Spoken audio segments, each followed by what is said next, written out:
एक समय की बात है, भगवान गौतम बुद्ध एक गांव में धर्मसभा को संबोधित कर रहे थे। लोग अपनी भिन्न परेशानियों को लेकर उनके पास जाते और उसका हल लेकर खुशी खुशी वहां से लौट जाते थे। उसी गांव के सड़क के किनारे एक गरीब व्यक्ति बैठा करता था तथा महात्मा बुद्ध के उपदेश शिविर में आने जाने वाले लोगों को बड़े ही ध्यान से देखता। उसे बड़ा आश्चर्य होता कि लोग अंदर तो बड़े दुखी चेहरे लेकर जाते थे और जब वापस आते थे तो बड़े ही खुश और प्रसन्न दिखाई देते थे। उस गरीब को लगा कि क्यों ना वो भी अपनी समस्या को भगवान के समक्ष रखे। मन में यह विचार लिए वह भी भगवान बुद्ध के पास पहुंचा। लोग एक के बाद एक अपनी समस्या को बता रहे थे। जब उसकी बारी आई तो उसने सबसे पहले महात्मा बुद्ध को प्रणाम किया और बोला, भगवान, इस गांव में लगभग सभी लोग खुश और समृद्ध हैं, फिर मैं ही क्यों गरीब हूँ? बुद्ध मुस्कुराते हुए बोले, तुम गरीब और निर्धन इसलिए हो क्योंकि तुमने आज तक किसी को कुछ नहीं दिया।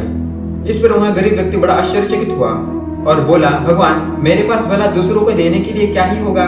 मेरा तो खुद का गुजारा बड़ी मुश्किल से हो पाता है। लोगों से भीख मांग कर मैं अपना पेट भरता हूँ। यह बात सुनकर भगवान कुछ देर शांत बैठे और बोले, तुम बड़े अज्ञानी हो। औरों के साथ बांटने के लिए ईश्वर ने तुम्हें बहुत कुछ दिया है। मुस्कुराहट दी है जिससे तुम लोगों में आशा का संचार कर सकते हो।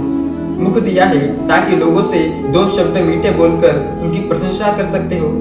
दो हाथ दिए हैं, लोगों की मदद कर सकते हो। ईश्वर ने जिसे यह तीन चीजें दी है वह कभी गरीब और निर्धन हो ही नहीं सकता। गरीबी का विचार आदमी के मन में होता है, यह एक भ्रम है, इसे अपने दिमाग से निकाल दो। गरीबी का भाव अपने मन में उत्पन्न मत होने दो, गरीबी अपने आप दूर हो जाएगी। भगवान बुद्ध का संदेश सुनकर उस आदमी का चेहरा चमक उठा और उसने उस संदेश को अपने जीवन में उतारा। इसके बाद से वह फिर कभी दुखी नहीं हुआ।